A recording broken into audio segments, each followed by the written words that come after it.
Good evening, everyone, and welcome. My name is Michael Bach, and I'm the CEO of the Canadian Centre for Diversity and Inclusion, and I also have the pleasure of being a director of the Canadian Club Board.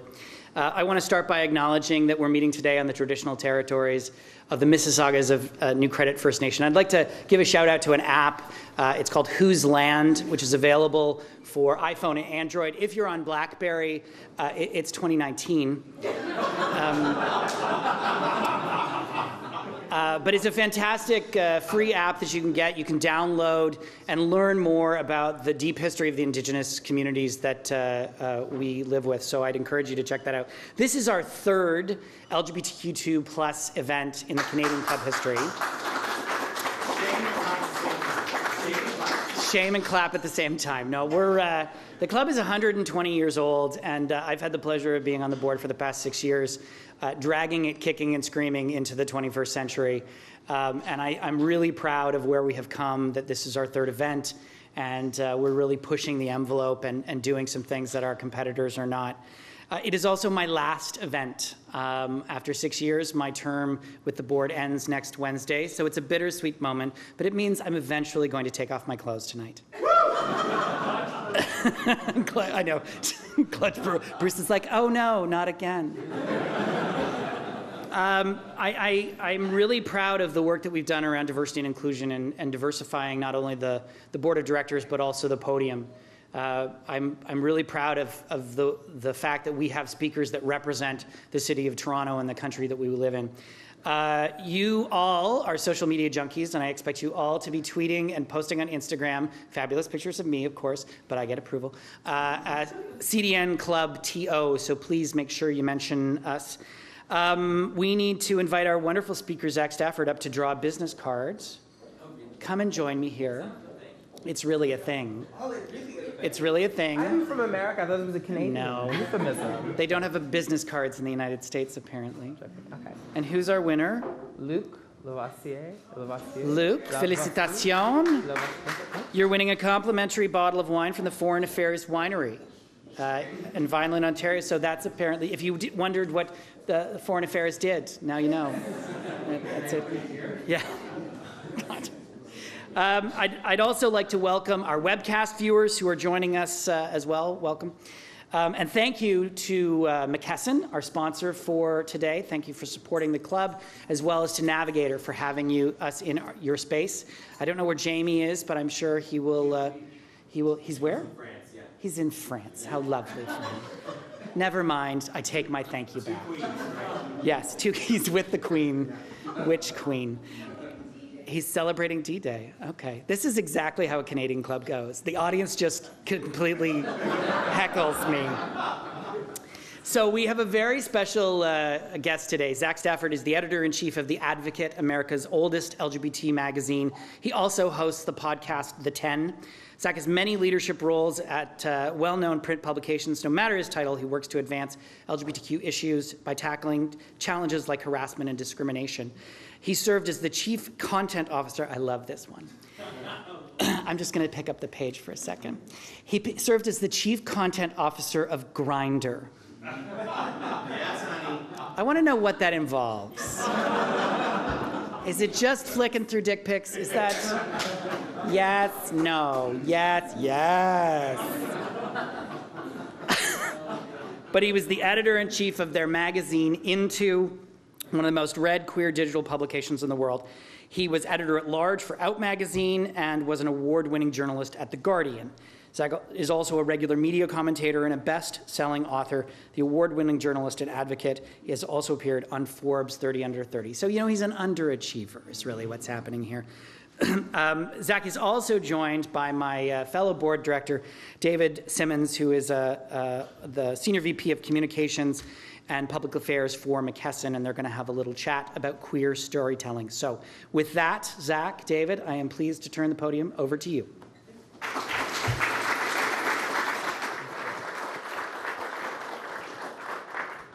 Hi, Tuck it in, girl. Needing retucked. I My mean, God. come on, honey. It's been a day. It's been a I was in day. New York a few hours ago. Now I'm here, and I'm very happy to be here. Very happy. Can we get a bottle of wine for the table? I mean, That's actually let's not a get it. joke. That's not even a Sauvignon joke. Blanc, please. Mhm. That's not a joke. So I'm really- not eating. This is gonna get real wild. I'm gonna talk about Grindr, and you're all gonna learn about yourselves. real Stop quick. giving away all the secrets. Y'all He gonna has a really? code. You're gonna learn quick what does chief content officer mean. Wow, that is loud. I'm not gonna do that. Okay. Welcome to Canada. Welcome, Zack, to Canada, everybody. Oh, wow. Is this your first visit to Canada? No, it's not. Oh. I considered moving to Canada in 2012. Oh. I was telling a few folks this. You know, there are moments in your life where you look at two roads that are in front of you, and one of them is the obvious choice, and the other is the one that you shouldn't do, but you most likely do to piss off your mom. Not moving to Canada was the thing I did to piss off my mom. I was going to go to grad school here at a university called York.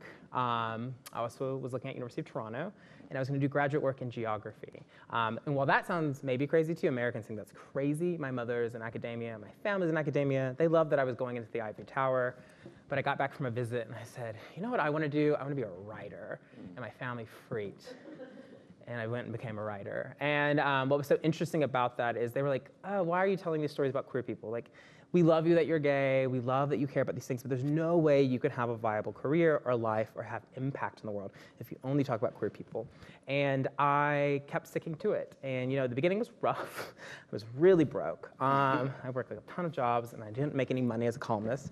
And then I kind of clawed my way up and the world began to change little by little. And I began to tell stories that were more complicated, like queer people in the Black Lives Matter movement, queer people in the climate change movement. And as you know, marriage passed and became legal in America, and all these things changed, and then Donald Trump happened. I eventually was able to kind of figure out where I was supposed to go, and it was to lead a queer magazine and work with Grindr, do all these things. But what I learned really quickly is, you know, storytelling is not something people should be saying, like, don't go into that. Because, you know, every day we all tell stories. And stories are something that we as humans do innately to stay alive. You wake up and you look at your partner, your best friend, your dog, and you say, how's it going? And then that person, not your dog usually, but other people, answer that with a story. And so storytelling, what you should know most of all, especially in the age of Donald Trump, is the thing that will save us, and it's the thing that will keep you waking up tomorrow. And I'm very grateful that I did choose the path to piss off my mom, even though I do like Toronto, besides your traffic today. Well, you're welcome back anytime. I'm sure there's a lot of people in the audience that are excited about tonight's conversation and excited about conversations moving forward. You mentioned The Advocate. My good friend Michael mentioned that you're editor-in-chief of The Advocate. Yes. You're the youngest editor in The Advocate's history, which is pretty exciting. You're also the first person of color to edit that magazine, Yeah. which is pretty amazing. Yeah. And we will get back to that in a minute, but you talked about storytelling. You titled this session, Queer Stories Have Power.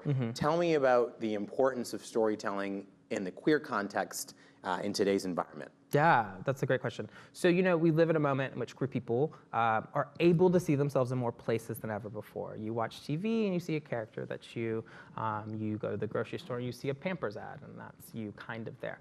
But what's really important right now is to not let ourselves be stuck on just representation. We're at a moment where we can have really complicated conversations about our lives. And when we look at the American context currently, what I think has become really important through queer storytelling and queer journalism is that it becomes a way for us to understand the depths of oppression or the depths of these complicated systems or the depths of power, really. So, you know, over the past few years, we've been thinking a lot in America about immigration. When I was at Grindr, I used a lot, and we can get to the Grindr thing, but at Grindr, Four, okay, got it. Won't go there. But anyway, at Grindr, I was able to use Grindr Capital to invest in a journalism team to be embedded inside a caravan in Mexico. That you all may have heard of when it was crossing Mexico, and Donald Trump was really frightened. And I had this idea. I said, you know, if there is a bunch of folk who are dealing with systemic violence, systemic oppression, all of these things, then queer people are going to be in there. Because, you know, I'm a queer person, and we go through some shit. So I was able to embed queer journalists inside of that caravan, and we quickly found out that there were a group of trans people there. We found 22 of them, and they were leaving El Salvador. And they were hiding within this caravan, but within that caravan, they were being discriminated against even there. And what we saw is that on this ladder, if we're going to play the Oppression Olympics, what we do find in that ladder is that queer folks that sit at the intersection of other identities are always at the lowest. And that gives you the depths of the problem right there. So we spent a month with them and got to Tijuana, which I've gone back to since then a few weeks ago. And what we quickly learned is that why that was so important to tell their story is that when they got to the border and Donald Trump freaked out, is that we have these queer women not only running from, poverty or lack of housing, but they're running from the fact that the government would allow them to be murdered in parts of the country, or the cartel was chasing them. So very real violence. Violence that allows you to get asylum most of the times if President Obama was in office. So when they got to the border and they weren't being allowed in, we began to immediately know, once we focused on the stories and they went national, that this is the bottom of the barrel for Donald Trump. He's not gonna let these people in, then we know where the problem begins. And that's where you should invest the resources. So much about queer storytelling, for me as a journalist, is to do a lot of root cause analysis, is to understand where is it going, where is it happening, and to focus on those folks. Because if a trans woman of color can cross the border, then the children that are not trans, the mothers, all those people should be able to eventually cross too, theoretically. So it's for me is that we have to understand that the world is still set up in a dichotomy of male, female, straight, not straight. And those binaries are very much embedded within a queer theoretical framework, per se. So queer theory, what also is surprising lately, is queer theory, or queer journalism is not always about marriage anymore. I mean, you look at Pete Buttigieg in America, no one would call him queer anymore. That's a big debate there. And I've spent times with Mayor Pete, and he doesn't identify as queer either. And that's an interesting moment that tells us a lot about where we are as cisgender black gay men, is that this man's running in America, and the heartland is excited, but we walk up in there not excited. So what does that tell us about identity and where we all sit in this game called life? So I think the reason why, when we talk about the title of this is Queer Stories Have Power, is that queer stories are about power. Queer people are about power. And because we are a litmus test to where power is leaning and for whom and whom not. And where it's absent. Where it's not. Yeah. So that's what's always attracted me to queer journalism. I am also a racial minority in America. I heard there are places here in Canada where people of color actually outnumber white people. That's incredible. Mazel tov. That's amazing. I look forward to that world. Maybe. My mother's white, by the way. So, I was attracted to queer journalism over, journalism focused on race. Because of this idea. I think black journalists at like Essence Magazine stuff could do similar, but there's something about sexuality and due to its fluid nature where race is fluid to an extent. Like a lot of you may perceive me as a lot of different things, and it tells you a lot about where you're from. Sexuality is literally fluid. I mean, David was talking about straight men falling in love with him earlier today, not to spill his tea. But like he says he has a way with straight men, so if you have a straight man here, or if you are a straight man, watch out. But we know from the research that 1 in 3 straight identified men have had a same-sex experience in their life. A lot of straight identified women have explored. So we know that with David specifically, that came out of the University of Toronto, that study. But something about sexuality is really, the fluid nature of it made me attracted. It made it really applicable to time, place, and space. So. Let me ask you another question. So I work at McKesson. Yes. Most of you don't know what that is, 5th largest company in the world. I worked at Navigator. It was my first real job post other things. And I'm comfortable on Bay Street. I'm on the board of a almost 200-year-old club. I'm black, I'm gay. John's here tonight from Executive, and I want to thank him for helping us promote our event and get other executives who are LGBT identified in the room tonight. So can we just thank John really quickly? Thank you. John's also a partner at one of the most successful law firms in the city, in the country, really. So is John single? I mean, get to the point. Right. Don't bury the lead. John has a job. Does he have a man? This is not what you thought an editor. I mean, he could be polyamorous. I mean, it's just, right. It's a new don't box world. in. Anyway, my point is, when we talk about power and we talk about progress, we've made progress. Yes. Right? I could get married. You now can get married in America. We've made progress. You made a decision.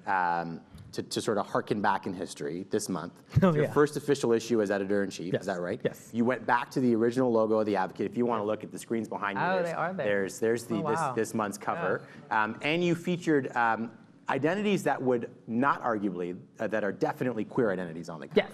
Yes. Why did you do that? That had never been on the cover before. That had never been on the cover. Why did you do that? Why is that important? Oh, God. That made me cry. I don't have feelings. So, I've been in the editor for The Advocate since January. And there's lots of reasons why I came to The Advocate, which we'll get into maybe, or we can talk about over drinks. But when I first accepted the job, the first thing I did is I went to the archives. There's an archive in LA at the University of Southern California. USC. It's called the One Archive. It's the largest collection of queer history in the world. And I went there and I had them pull the original advocates. And the first advocates, Advocate began in 1967. And originally was just a newsletter in a neighborhood of LA called Silver Lake, if you've been. And its original idea was to, it was a different name before that and all these things, but the original intent was to let folks in the neighborhood know about police violence. We know through the Stonewall riots that police were raiding a bar, and that's what caused this kind of backlash, and history changed forever. But before that, there were other forms of that. Queer people were getting, arrested all the time going into bars and walking down the street. This was a constant reality. So the Advocate was one of the first kind of publications to launch that was telling you about that. And they were reporting on the police. They were literally, as an openly queer journalist in 1967, saying, I'm a queer man, why are you doing this to my neighborhood, and the first logo they did was this beautiful logo. It's a version of this, but this is an updated version, but it was that. And for me, when I saw the logo, something about it really clicked for me, was that, I stepped into this role and they said, you're the first Black editor in 51 years. I am not 51 years old. I do not know what 51 feels like. It's very theoretical. But when I saw that logo, 51. It's okay for those of you that do. It's fine. No, I'm just saying, I can't tell you what it means at 51 because, I'm open to that conversation. But I was recognizing my own position in this because a lot of what people were freaking out about is that people were excited that this young Black kid is taking over this magazine. But people were like, oh my God, this young Black kid is taking over this fucking magazine. What is he about to do? And Out magazine, the fashion sister of ours that's younger, had been taken over by my dear friend Philip Accardi, who ran Teen Vogue under Anna Wintour, who he's reimagined that magazine, and he redid everything. Literally just took it apart and rebuilt it. And I said, okay, I don't think a 51-year-old magazine can be just taken apart and rebuilt. I think the bones are good because I think our history is good. And The Advocate is a news magazine. And it's also a magazine that is an archive itself. It tells the story of our lives. It tells the story of the epidemic. It tells the story of Ronald Reagan first hearing of the disease in the 70s before we called it AIDS. And I said, why would I take all that apart? My life is built onto that. My career is built onto that. So I brought that logo back, and I always knew that. But then I was looking for the right moment to launch it, and Stonewall 50 became the obvious thing to do that. But what became even more obvious was I wanted to show visually that there were people who were alive back then that not only are still alive and fighting, but were fighting before we even knew the word Stonewall. And the elders you see there are folks that were fighting before the riots even happened. They were on the streets, and they're mostly people of color.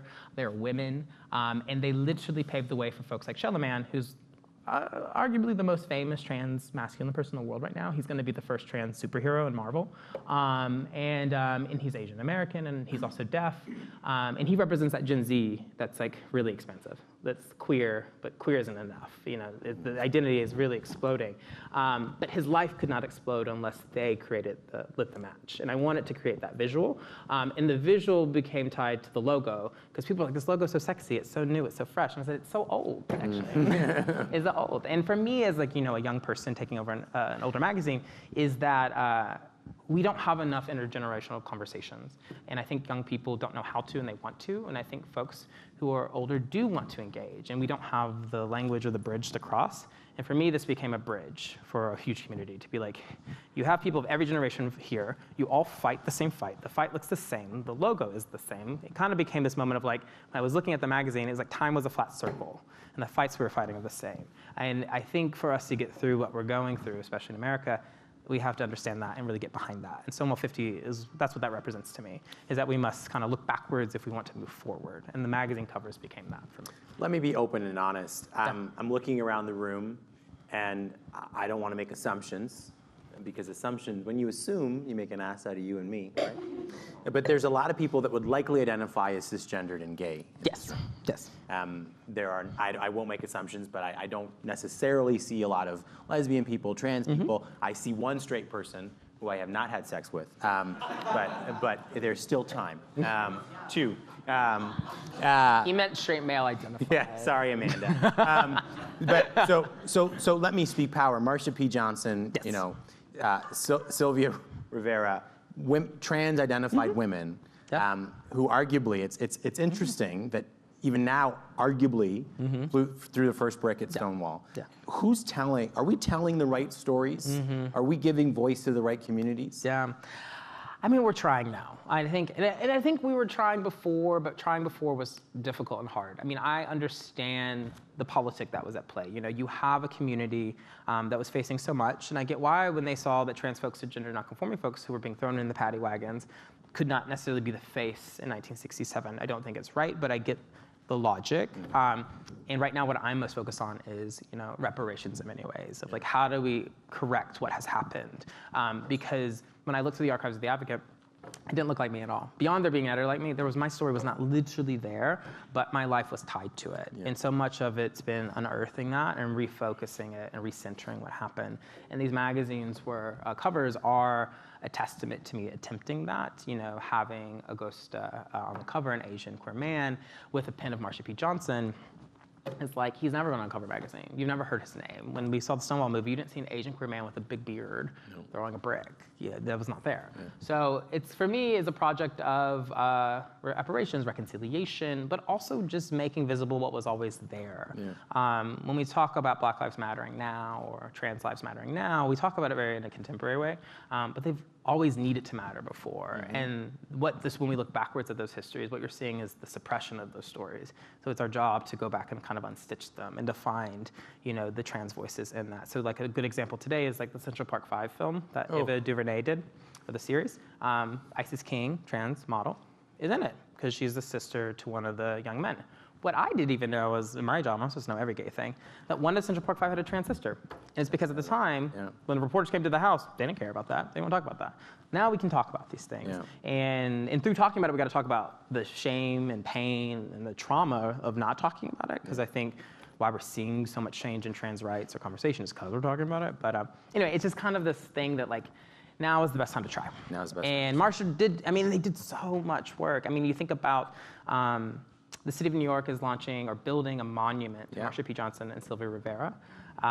It'll be done next year. It's being designed, but it was announced and it'll be in Greenwich Village. And what is still so shocking to me is not only that they've never had a monument before for those two, but there's never been a trans monument in the entire world. That's number 2. And then number 3, the day it was announced, 2 Black trans women were murdered in America that day. And so we have this monument that shows on so many levels of like the fight for trans people, why we should remember trans people, but also the fact that trans bodies, trans Black bodies, trans brown bodies, can't even live on the street in which it's standing, that we have to create these statues for them to even survive time. And I think when I see these getting erected, I hope people understand not only the retrospective moment of that, but like the reality that like under that Marsha P. statue will be a trans woman of color sleeping one night that may not even live as long as Marsha did, and that we have to constantly deal with the messiness of that. And the only way to deal with it is talking about it. Talking about it. So you mentioned Black Lives Matter. Yes. This, I have not done the research, but I've scanned. Girl. These two, I want to know how they met, why they hate each other. We don't hate each other, girl. It's love. You should see us in a board meeting. But I would assume, so I'll make Michael honorarily Black today, okay? Girl. I think this is one of the first events. This is one of the first events in almost our 200-year history where the podium is exclusively Black and gay. Right? That's pretty powerful. That's pretty powerful. That's pretty powerful. You're Black? Shut up. My microphone's falling off and shit, girl. Anyway, I'll snatch that weed. For those of you that don't know, everyone in here is like, why did I come to this? Zach and I are friends, which is the problem. That's the problem. It is a problem. Yeah. One I'm talking about in therapy a lot. Yeah. Okay. So in all seriousness, the Black Lives Matter movement and the queer community, or the gay, I would say the LGBT community, because I almost feel like, and argue with me if you want, the LGBT community in some respects in modern day is almost drifting from the queer community. That's maybe problematic. So a few years ago, you and I were talking. I was marching in the Pride Parade for the first time, and I had the privilege to march with our Prime Minister. It was the first time a Canadian Prime Minister had marched in the parade. And it was incredibly handsome. Sorry to interrupt, but you all won. Girl. Trump is not handsome. Trudeau's very handsome. Thank God for you all. Woo! If I had to look at that in the news every day, even though he does terrible things like here, I would be okay. Send him a text. Amanda, send him a text. Who's Amanda? Let's calm down. Serious topic. Yeah, sorry. It's Black Lives Matter. We're in the parade, and Black Lives Matter was our honorary group. Yes. In Toronto Pride. They shut the parade down. I remember this. And I remember I was close to the Prime Minister, and all these people that I thought were normal people marching in the parade, their guns came out, and it was like, whoa, and we had to move and hide, and it was, and I remember hearing the news narrative around the parade, and the fact that it was being hijacked. And then I remember standing in the parade, and I'm not an activist, I'll be really candid and own my identity. I'm probably an advocate, not like the magazine. I advocate for a living, but I wouldn't identify as an activist. And I remember getting so angry when I heard some people say they're taking our parade. And I'm getting angry right now. And so I think about that moment that I had, privileged, close to power. Justin was where Michael is. And and then thinking about this group that has been marginalized in the most apparent way, taking claim to a moment, and then hearing people of privilege, because you weren't around the Prime Minister if you weren't privileged, saying they're taking our parade. And I remember, and I'm going to say his name, and Bruce Lawson, my friend, is here. My friend Ronnie, who's a member of the Order of Canada, he was given the Order of Canada for his advocacy work on HIV and AIDS in Toronto. And I remember having dinner with him two nights later, and he spoke to me about, and Ronnie's story is public, you can Google it, he spoke to me about being in our own version of the bathhouse raids and being outed and sort of being sort of this face that he didn't necessarily want to be, and thinking that he was angry about what was happening. How do you manage that as a prominent voice in our community with the editorial power of one of the most read publications and your own intersectionality? How do you, because Zack actually introduced me to McKesson, Black Lives Matter. DeRay McKesson. I was like, you work at McKesson, I didn't do that. But who is DeRay McKesson, the leader of Black Lives Matter. Well, not leader, a leader. Unofficial leader of Black Lives Matter. And that was a moment for me. So how do you, and DeRay was not apologetic. I forgot you met him, Yeah. So how do you manage that intersectionality? Whew, that's a lot to unpack. Okay, so for me, it's been an issue. It's an ongoing issue with editorial coverage. I took over The Advocate 6 months ago, January, and I've slowly been trying to expand how we do editorial work. So for me, what became different immediately was we're supposed to put the queer lens in front of every major story. So it's not just chasing RuPaul's Drag Race, but it's to say, a hurricane's hitting the coast of Texas. I need a reporter there to tell me about LGBT housing and how it's being impacted. So that's been a big change. And one of the bigger changes that happened very quickly was the conversation around Black Lives Matter and police violence, is that I began making sure that the reporters, and even myself, I would jump in and do the reporting to teach folks that we should report on police violence, because police are so tied to the community. And it didn't have to always be when a queer person was being attacked, but just general police stuff. And people were very struck by that, because so much of the gay rights movement was moving past police violence and creating a deal with them where they wanted to protect you, so that police can be at the Pride Parade and they're celebrating. The firefighters now wear, Pride memorabilia and not just ignore your house when it's on fire. And that took a lot of work, and that took a lot of politicking to get there. But through that process, Black and brown people were left to the side, and neighborhoods were erected, and only certain people of certain privileges, mostly white folks, were able to buy property there. So as a journalist, what became very apparent to me during the Black Lives Matter movement is that when I went down to Missouri and I was doing all these stories, is that I was like, these aren't just Black people, they're also queer people. I mean, how many people here know that the people that began Black Lives Matter are all queer? Is there someone that did not know that? Okay, so people don't talk about that enough, but 3 queer women started it, and then a bunch of queer Black men like DeRay McKesson, Darnell Moore, all queer. I was supposed to be on the first bus to Ferguson, myself as a writer, to help them write the story. But it was queer Black people coming together. Because who knew the most about police stopping on the street and gunning you down? Were queer Black people. Queer trans Black people. It happened so much. And so for us, it's 2 things. We have the perspective of the Pride parades erasing us and being they're stopping, because that year it happened in Chicago and New York, and people they're shutting down our parade. Why are they doing this? And it's well, they're also queer, and this is their parade too. They can do this. But also within the Black spaces, people are well, why are you wanting to talk about DeRay McKesson being queer? It took DeRay a while to come out, and he and I'd have a conversation where I said, you need to come out. He's well, I don't know if people are ready for that. And I said, they have to be ready for that. Because what people should know is that the folks that are most visible in the Black Lives Matter movement are Black queer people, because we're the most at risk. So that's all I've been focusing on, is telling the truth. And someone told me that during the time of Black Lives Matter. So something to note is that when I said that I almost came to grad school to do geography, is what you should glean from that is that I did not go to journalism school. I did not study journalism at all, which is very funny that I'm an editor-in-chief. And so I was a researcher, and what made me really sad about researching is that I didn't feel like stories were coming through the data. I didn't know how to pull that out in the ways in which we're being trained, so journalism became a way to do that. And a friend of mine who actually lives in Toronto is a reporter, and he told me when I got assigned my first police story, I said, I'm not a crime reporter, what do I do? And he's like, go tell the truth. No one tells the truth about the police, go tell the truth. So I did that. And my first story was on with a friend of my colleague, because I was an opinion columnist of The Guardian, then I became a reporter. And my colleague that was mentoring me helped do the Edward Snowden stories in America that won a Pulitzer. And he also gave that to me. He was like, just go tell the truth on the police. If they did this, say it. Don't be afraid of it. And then that's when Mike Brown got shot and all this stuff. So but for me, it was just about truth telling. It's that like, we're there. I don't got to make it up. And you look at the Jussie Smollett case that is very controversial. I was in the midst of that, and that's a question of truth. It's like, are the police telling the truth or Jussie telling the truth? And the advocate became like a leader in that coverage, because I was like, if anyone can carry this conversation, it has to be the gay magazine. It has to be the queer magazine. Because this conversation is that, we're really good. When I talked to Jussie, I was like, something's off here. When I talked to the police, I'm like, something's off here. Why? Because I lived through it. I've been through police violence. I've been through harassment. So that's how I'm dealing with it now. And I think when people reject Black Lives Matter, they're rejecting the truth, and that's not what we should do right now, in my opinion. Don't reject the truth, honey. More wine. That was real serious. Here, some more wine. You want some? Okay. We want to talk about something funny. We want to talk about Grindr. Grindr. Okay. Yeah. Pull out your phones, people. We're doing an audit. I already. Yeah.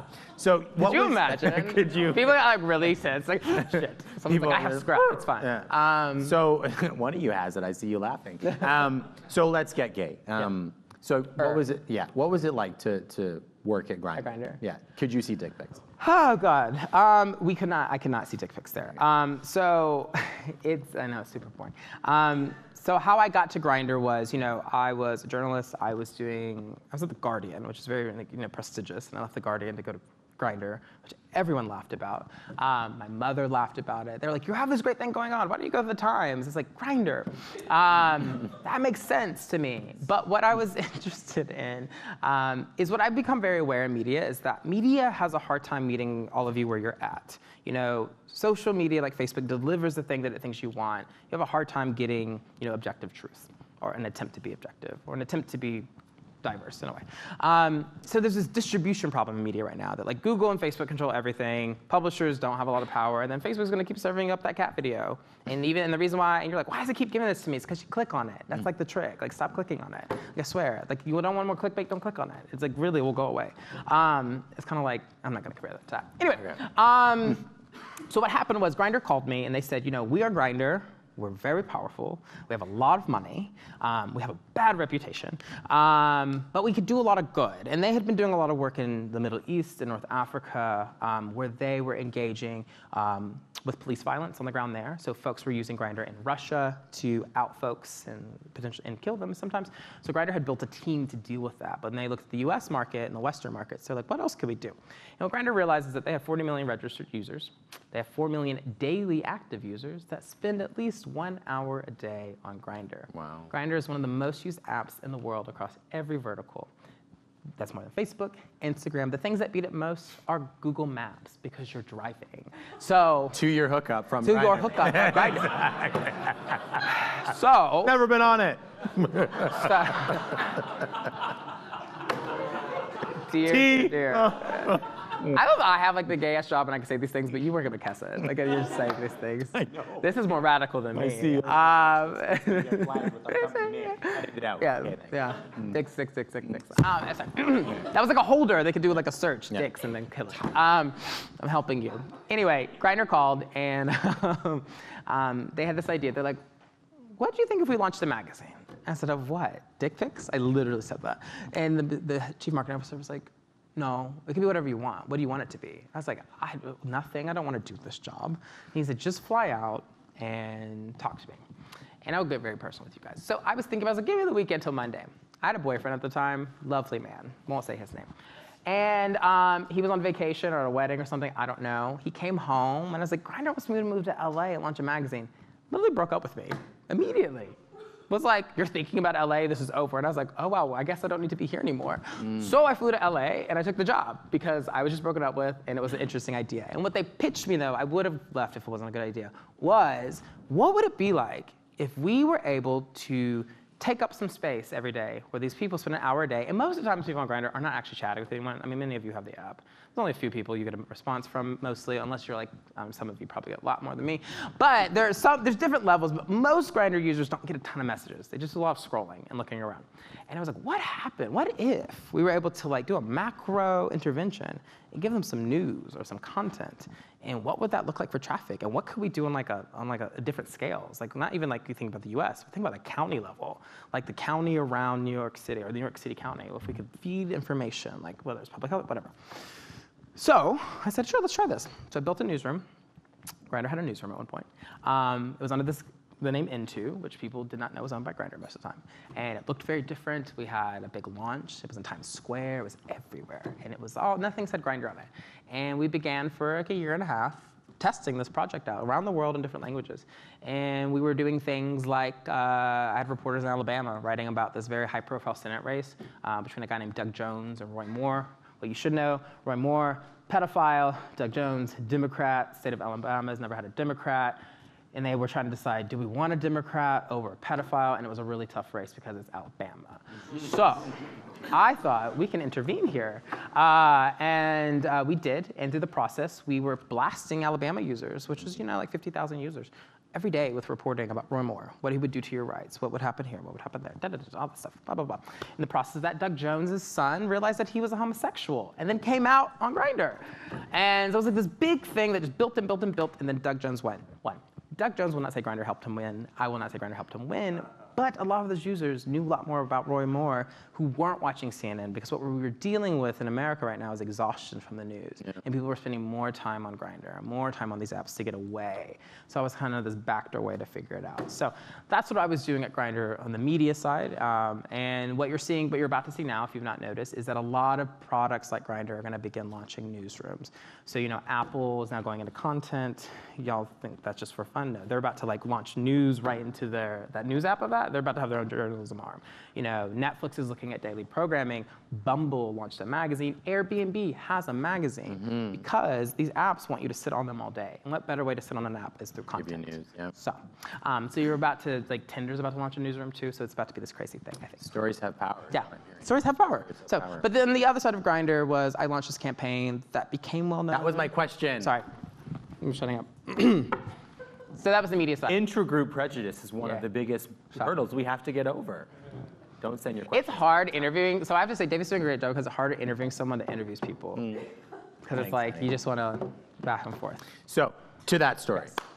You launched a campaign on Grindr. For those of you that have used Grindr before, I'm not sure how it works. There's, some people write in the comment section, not interested in Asians, blacks, femmes. Which is pretty ridiculous when you think about our identity as queer people, LGBT people, that we would then say, I'm better than, right? So what did you saw that. What did you do about that? God, okay, so we're just gonna be among friends because I've been drinking.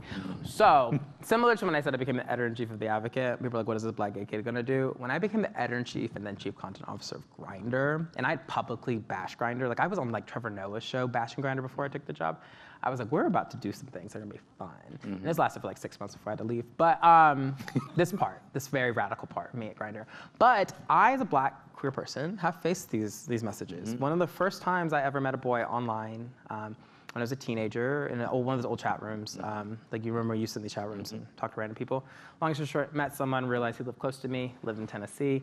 He told me when he realized it was me, this can't work. You're black. You can't be black and gay. We live in Tennessee. And my heart was broken. So I've held that chip on my shoulder till I became an executive of Grindr. And then, in a very real way, I was like, how do we have better conversations on Grindr? What's a better way to tell someone you don't like them than just saying, oh, you're black, goodbye. Yeah. So I sat down with our team and we wanted to revise our moderation of photos and our community guidelines. And I was like, let's just ban the words no fats, no femmes, no blacks, no this, no that. And instead force people to talk about it. Yeah. And then give them stuff to talk about it with. So that became Kinder, which is a campaign. It launched, won a bunch of awards, a Webby Award and a bunch of impact awards. And the purpose of it was to launch a series of campaigns where I invited people who were on Grindr to come in these really beautiful videos and bash their Grindr experience, where they're like, this terrible thing happened to me, transphobia, fat shaming, HIV shaming, all this stuff. And for Grindr, we just wanted to lay it out and be like, we hear you, and this is what we're gonna try to do to change it. What we learned really quickly is that, racism, homophobia, aren't quantitative issues. They're very qualitative. They're very complicated. Words kept evolving. We would ban one form of a word and people would think of a new icon for it. People were really invested in that. So it became this really complicated project, but it did raise a lot of awareness because when you would open up a Grindr message for a little bit, it would say, in the bar, it says, say something or say hi. We changed it to say something kind. We got these messages about how to talk to people. So we tried this macro level intervention. Did it make Grindr less racist? Hell no. Because what we learned is that Grindr is just an overlay to the real world. Yeah. And it's literally what you're dealing with. Grindr is just this focus of what's happening on your block, on your streets, in your city. Yeah. And we needed to have more coalition building outside that project. We weren't that important in it. Yeah. We are important that we're a space in which it was happening, but we needed to do more work outside of just the tech space, but with like other groups and neighborhoods and stuff like that. It's a huge project. And we gave it an attempt. And then I left, and then I think they've stopped trying to make it less racist since I left. But it was a moment of like, haha. But I did try to take the filters out. And they went, the Grindr has filters. You can race for filters, or filter for race. But what was crazy about this, and there's two things that I'll say and we can move on from this, is that filters are not always bad. Like I learned, I always assumed it was always just to say no black people, but there's ways in which people find community through filters, through like the pause community, folks that are sober, all these other things. And I was like, wait, we have to have a bigger conversation about like capacity building with each other. Like it can be identity based, but it's like what the intentionality behind that identity. Yeah. And I don't know if Grindr's ever gonna be the space in which I can be like, I wanna connect with only black, light-skinned people because I wanna talk about our oppression and how we are dealing with our own colorism that we project onto dark-skinned people. Grindr's not gonna be a space for that, sorry. We'll find other spaces. But a history that people do not know, and someone raise their hand if they've heard this, do we know why gay men especially are so obsessed with the phrase no blacks, no femmes, no coloreds, all those things. Don't say colored, but like it has a history. Does anyone know this history? I love this room, because no one's written about this enough. So, we were talking about bars earlier. Bars were getting policed by the police. Queer people were getting kicked out of them. What would be a really great way to find a gay bar in the 60s? Does anyone have a guess? It's interactive. No? What was that? Say that again? Talk to a friend. That's a good guess. Exactly. So if you're a police officer driving down the street, living in Jim Crow America, you see, in the 40s, you see a white man walk in a room, a black man, a gender non-conforming person. You're like, what is going on in there? It's a gay bar. So signs began getting erected in certain American cities where they would say, no blacks, no femmes, no et cetera. And it was because who owned these bars were mostly white men. And they wanted to protect the space, so the police wouldn't go in there, or the police would get pissed off if there were a bunch of black queens in there. Yeah. Interracial, this we're dealing with race. So this intersectional issue comes ahead through a gay bar. A gay bar is a very diverse place, and you think about these times when like you literally could not share a watering hole. Yeah. Gay bars were being attacked then. So this is like a history that's carried forward that people don't talk enough about. This is not an excuse for the behavior, but it gives you more historical context. It's not something Grindr created, sadly, because it would be great to blame Grindr. Yeah. But it's situated within history. Yeah. It's funny, I was at a Airbnb did a movie this year. They sponsored a Content, movie this year tech companies doing content. called Examples. Gay Chorus Deep South, where they sent a San Francisco men's chorus into the South to sing. So I was at the premiere. I was fortunate enough to be invited in New York. And there was a producer there, a famous one, and he was actually talking about a show that many of us may have watched called Pose, which is a remarkable show that tells a story that I think needs to be told. And he was talking about a scene in one of the episodes where two of the main characters go into a gay bar.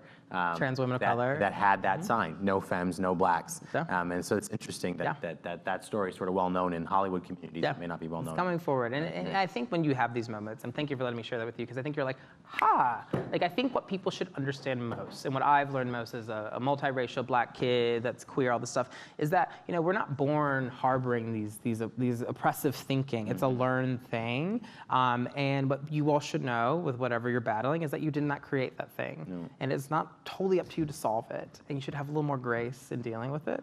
You should also have more compassion when people call you out for it. It goes backwards and forwards in a way, but you should know you're not that important. Yeah. And these things started way before you, and you are a vessel to keep them going, and what's really important is that you choose to stop going forward with it. What's also interesting too, though, is the reality around the reflex of us to want to, no one wants to be at the bottom of that ladder that you talked about. And I remember when I had my own journey and my own self-actualization around my identity, my parents, who are relatively supportive, they love me. They hate the sin, not the sinner, right? My father, who I love, his biggest concern was, you're already black. Yeah. People are already going to judge you and think you don't belong, and you're not going to be able to do what I know you can do because of your skin color. Why do that?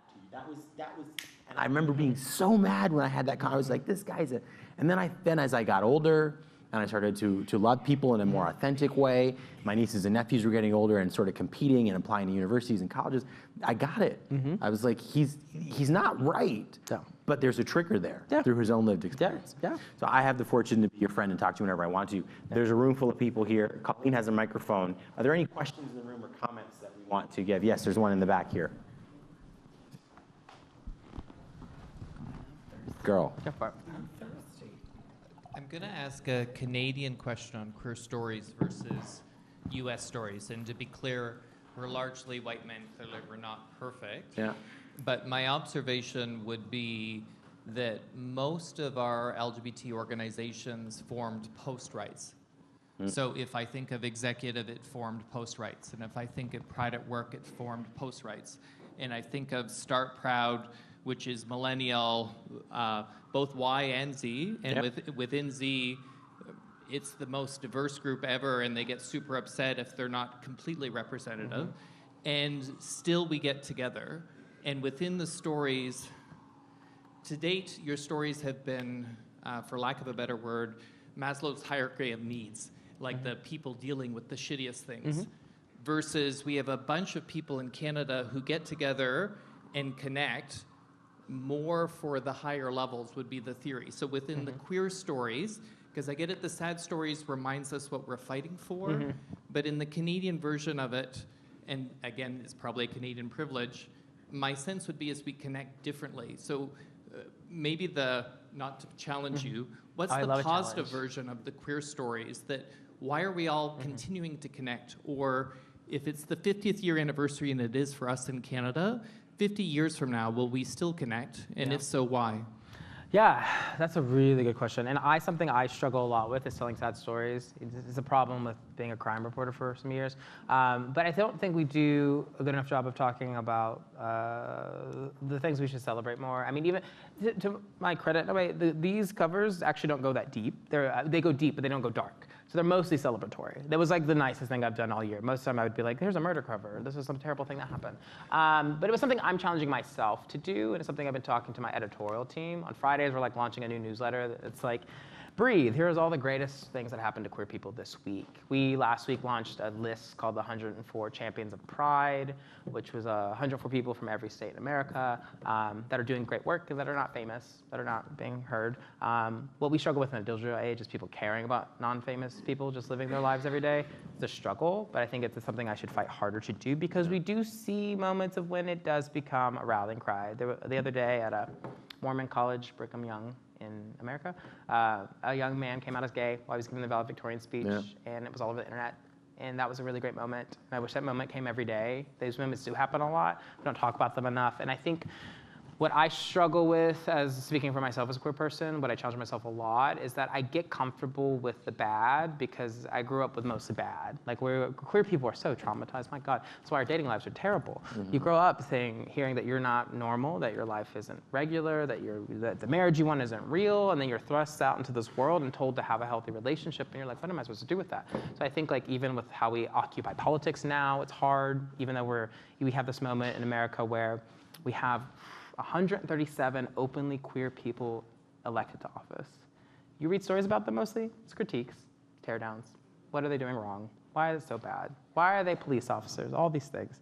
So I think I love what you're suggesting, and I think it's something that I need to probably present more to folks is that we should focus on the good than the bad. Can I float something? Yeah, for sure. I'm so open to feedback. You could yell at me right now, and I'd be like, yes, thank you. I have been yelled at many times at these things. I think 50 years from now, we will still hang out. And having good sex is a side benefit of being gay. We hang out. A privilege, sorry. No, better blowjobs, whatever. You know how to use the equipment. To me, it's a neurodiversity thing. So, like, to me, the more we dive into the neuroscience that actually discovers we have the male and the female brain, and they're actually cross-wired better, which means that we happen to be better at math and better at language, which means we are disproportionately architects or other creative classes. And my husband and I both have the shorter finger, et cetera. Like, within any of the indicators, if we assume for a moment that being gay is a side effect and we focus on the neurodiversity, like, a bunch of the stereotypes are true. When I hang out with the trans people, most of the ones that I know are amazing in technology. You know, in either version of the transition. Like, to me, 50 years from now, I think we're the cutting edge of God's experiment, doing different things with brains, and sex is a side effect, and your gender choice is a side effect, and separately, we're an experiment in creativity and the creative class and all of those things. And to me, it would be wonderful to answer that question a little bit more, because we still all want to get together. And to be clear, we're not going to, despite the jokes, go on Grindr and have fun together. We're just going to connect because we connect with people and we have a common life experience and everything else. Like, the 50 years forward, not to put a challenge, to me would be a fascinating discussion, because I would like to believe that even if we completely mainstream, we will still connect somehow as a community. I think you're right. Today's not about me, it's about Zach. There's a question here in the front. I will use the platform to challenge the room a little bit. And the challenge I'll issue is that we shouldn't wallow in sorrow, right? And I was raised by ministers. My brothers are both ministers. So there is a power in the reflection and the sorrow. But if we don't speak the story, we forget that we are leaving people behind. James, it's a shame Jamie's not here. He is in France, and he wanted to be here, and he's offered us his space. But I worked for Jamie for 4 years, and I'm gay, and Jamie gave me power because he brought me to boardrooms at CIBC and Macmillan and McCarthy's and said, you're going to present, you're going to hold the room, you're going to show people you're smart. And that helped me sort of jump and be who I am. And then he said to me once when we were at an event, and someone came up to me and asked me to get their car. I'll never forget that moment. And he was like, that's insane. And in his mind, he thought, I've never seen that kind of racism, and that's what I'll call it, that's my lived experience, in this space before, because in this space, there's financial power. There's economic power. So I've never seen that before. And then he reflected, he shared it with his staff and his team, that he wouldn't have seen that because I was one of the first black employees at the firm. Now there's many more. And so as I live through my own experience, and I work at a company of 90,000 employees, and there aren't very many of us who are black in the senior levels, there is that power, their absence of power, there's the absence of mobility, and if we don't remind ourselves of that, then we do leave people behind. We do create a situation where Black Lives Matter feels like it's apart from or distinct from LGBT movements or queer movements. So we have to tell the good stories and the celebratory stories, but you can't not see color, you can't not see gender diversity, you can't not see oppression, because then you leave people behind. No. And something I want to say before, because you said stereotype, and something I always say when someone says stereotype at these is a quote I heard. I don't know who said it, but stereotypes are just stereotypes are good because they're just a chapter in a book you haven't read fully. And I will leave you with that. So. I can't hear you on the mic. Can you hear me? I can yell very loudly. That's good. So this is a question from both of you. Podcast. Hello? Oh, there you go. All right. So this is a question for both of you. So I'm going to say example because I assume that you have many, many of these instances. Okay. But can you give us an example of someone in your lives who you know, whose story or work or lives give you hope for the future? Wow. That's a good question. Woo! Hope for the future. Oh, God. I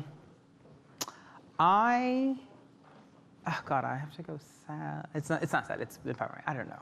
I'll tell this. This is the first thing that comes to mind. Sorry. I've become very invested in the border at the US.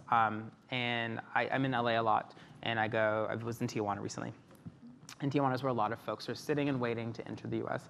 And I was there recently, and I got to meet a house that's there where 30 LGBTQ people hide and live their lives in secret, that are trying to get across the border and is waiting. And I got to sit down with them the other day and meet a lot of trans women and queer families and all these things. And they have been through some of the most terrible things I've ever heard in my life. And but sitting there with them in this house where they got to wear their hair was like they want it, they got to speak how they want it, to see what it's like to have a space where you feel free and accepted, made me leave Mexico and go back to LA more excited to go to work every day. Because I got to see that even in the worst moments of your life, that if you see hope, you will get out of bed, you'll keep fighting. And right now I've been thinking a lot about the immigrants, the refugee seekers that are trying to cross the US border, because they're seeing what Trump's saying, they're seeing everything, but they still have so much hope, and they will do anything they can to get across. And you look at these queer women, these trans women who are risking everything to be there, and I got to see them smile and laugh. Made me be like, you know what, we can figure this out. We should figure this out. If they can get there, I can get somewhere. So I pull a lot from that. I look at a lot of the photos we took and think a lot about them, because it is so, I think it's so important right now. So. I'll be brief, and I'll say that your life gives me inspiration. Stop. I mean it. And I say it for two reasons. Your ability to tell stories and to engage people is inspiring for me as someone who tries to do that on a more corporate level. But more so than that, you've reminded me of the power that's in me. Zack and I have been friends for a little while, and Zack has the ability to navigate circles like this with me and to be himself and to be authentic and to challenge people to show up. And Zack's given me, and I'm going to say this, and it's on a podcast, Zack's given me my blackness back.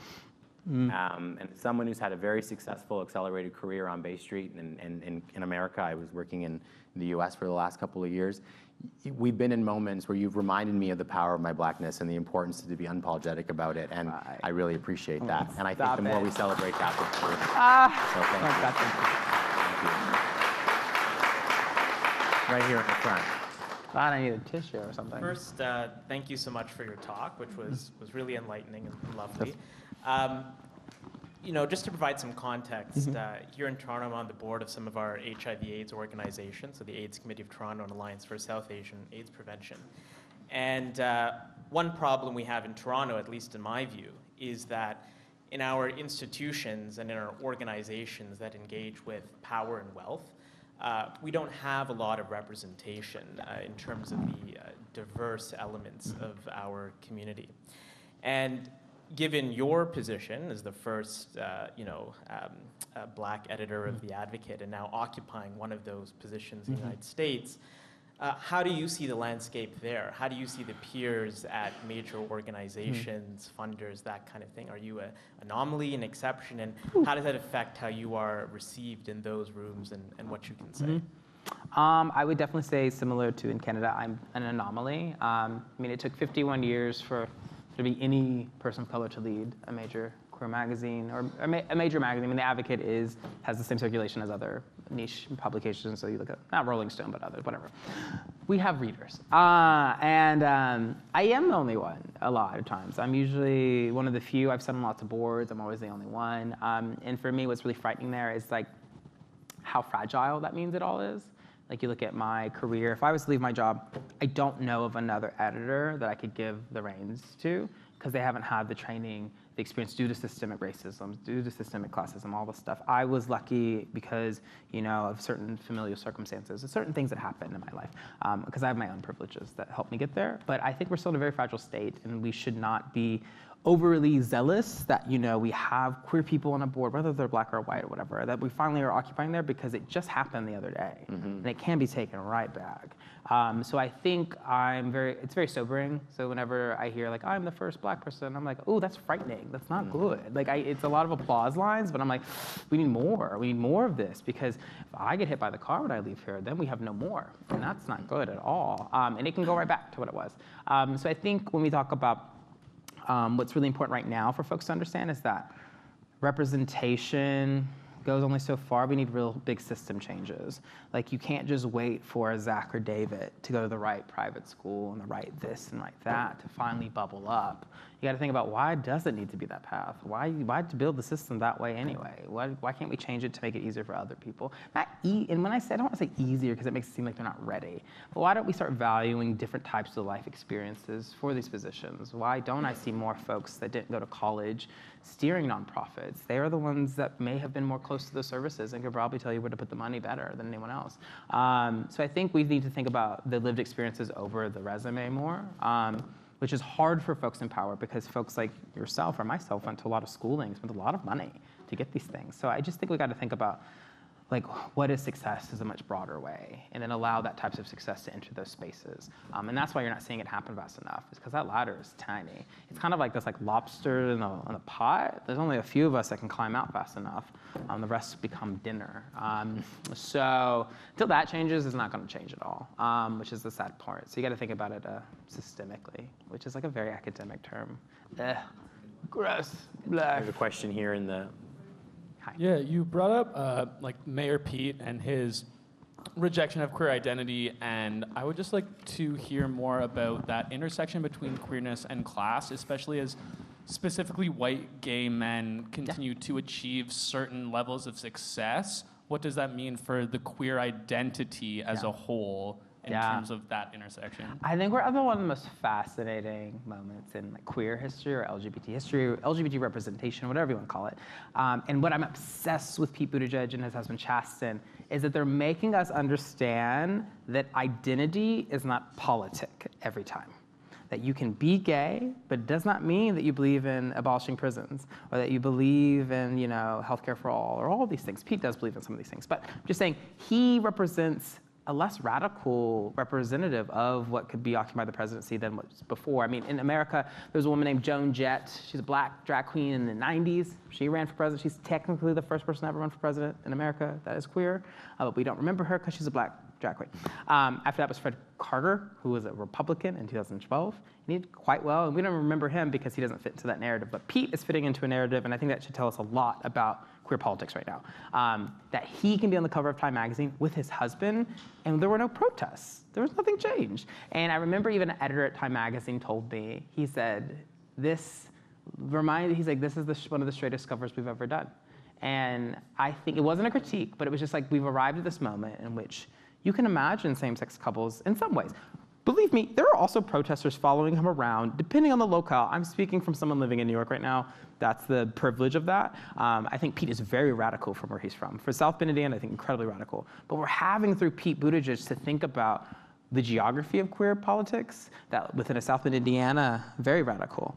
New York City, you look like my neighbor. And we have to think about that our bodies are parts of lots of bodies and lots of politics around the world. So I think right now we're understanding that we have to demand more out of folks than just saying, oh, I believe in Black Lives Matter, or I believe in this. You gotta ask, okay, show me the policy, show me the way through, show me what liberation means to you, and who's even there when we get there, who do you want out of it? So I think what's great about what Pete Buttigieg does is that it demands us to ask better questions than, should America have a gay president? It's like, no, it's not a great question because that guy could have been Fred Carter, and you don't want his policies, maybe. He's a Republican. If you're conservative, whatever. If you're conservative, maybe you like it. But I think we're understanding through these moments that we as queer people, because there's a lot of us here, or gay identified people, we're very complicated people. We're very expansive. And we are not just defined by this word. And this word is a big part of how we move through the world, but we can keep pushing past it and reimagining it. And I'm very excited for that. I still find a lot of power in calling myself a gay man. And many times I find myself with more power, I'm from the South, saying gay than queer, which is a weird thing to say, but there's something about, I fought so hard to say gay my whole life. And queer has become this really expansive term, and I think it's very powerful, and I talk about queer politics like that. But I don't know, you have to find where you find your own future. And for me, the future I never imagined was sitting up here with y'all and saying I'm a gay man. And that will always be powerful to me, and that will be me. But for my children, my friends that are the young people on the streets voguing, they want to say queer, or sissy, or whatever. Sissy that walk. Something. I think we have time for one more question, yeah. Hi, I wanted to ask about women. Yes! Woo! The few people in this room not on Grindr. A few people not on Grindr. So as you can see, we still have some work to do here. Yes, yes. And I chair the board of Pride at Work Canada. We struggle with this across the country. And I've talked to women in other countries even, and they struggle with it. I'm just curious what the conversations are around engagement of women in your circles. Oh my God. Briefly, of course. Okay, we can be brief. So there's this weird moment, and I will probably be dragged if people are watching for this. We're in this interesting moment where in queer journalism, queer politics, the two groups we talk most about are trans women and gay men. These are two groups that are discussed a lot. Trans women, it's because we want to talk about death and homicide and these awful things. A lot of times gay men, it's about like wealth and power and all these things. But these two have become these ways of us projecting certain things about the larger community. What we're missing are like bisexual people who make up like 32% of the community. They're vast. Also, bisexual people have had access to a form of marriage for a lot longer, and we left them out of that conversation about how we can reimagine marriage, but that's a whole other thing. But queer women, lesbian women, because lesbian, I've learned as an editor, queer women and lesbian women, there's a huge political debate around that because lesbian is still not a word that we talk enough about and we haven't talked enough about. And in queer media, I've been in conversations with advertisers where they'll say, well, what do lesbians want to buy anyway? Why do we want to sell to them? And I was like, they buy everything that other women buy. I don't know what you're talking about. But what I've seen in the data is that queer women are hungry for representation and content and seeing their lives displayed in the public. And we're seeing that kind of rise finally in the US in politics. This year, we've elected 4 openly lesbian women to mayors of major cities across the US. Gay men keep losing, lesbian are winning. Don't know what's happening there, but we should focus more on them. You're very organized. Very organized, yes. But there is a way in which we live in a patriarchal society in which misogyny is rampant, women are seen as less than, and queer women especially, are erased tremendously by queer media, by queer men. And it's really tough to fix, because even when we try to think about it on a digital level, even these Facebook algorithms are like, let's promote these gay men that are naked over like telling a women's story. Or if women are telling stories, it has to be a very specific type of story. So I think we still haven't battled or figured out our ways in which we've kind of reduced women to only specific types of narratives. And queer women still sit in this weird space where they're not allowed to be complicated. And I did this story recently about same-sex marriage.